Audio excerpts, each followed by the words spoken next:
Reparative therapy is not just simply a focus on diminishing same-sex attraction.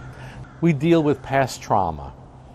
We deal with male friendships. We deal with body image. We deal with assertion.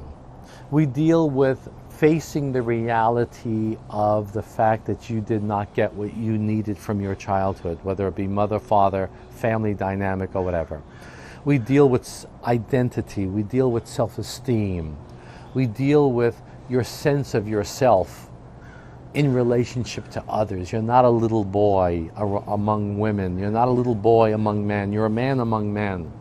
So there's a complete transformation of identity. We address the primary defense against growing up, which is dissociation.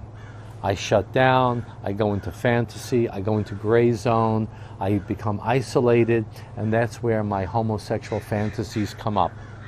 We don't attack the homosexual fantasies, we attack the self-state that preceded the homosexual fantasies. This is psychodynamic, this is psychoanalytic, this is not behavioral psychology where you attack and give negative reinforcement to the behavior you want to change. You go before it. When the client says to me, oh, last night I was 6 hours on the internet looking at gay porn, my only question to him is, how were you feeling about yourself just before you decided to go on? That's the focus. When they do remember, they remember that they were feeling bad about themselves. They were feeling weak, they were feeling isolated, and they had to go to gay porn to get that boost. Okay, now why were you feeling so bad about yourself? Why were you feeling so isolated and negative? Why?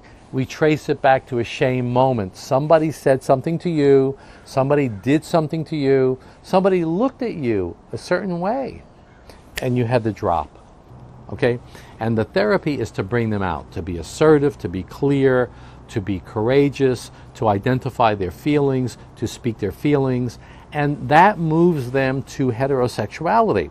Now, someone listening to this will say, aren't these two separate? What does this have to do with sexuality? It has everything to do with sexuality. And this is why there's claims that, oh, we do great harm to people. We're not doing great harm. We're just moving them out of this timid, shy, shut down, parasympathetic, what we call the shame self, into the assertive, clear, strong, and that's where they find their masculinity. And when they're living in that assertive state, there is no homosexuality. The main goal of reparative therapy is feeling like a man among men, period.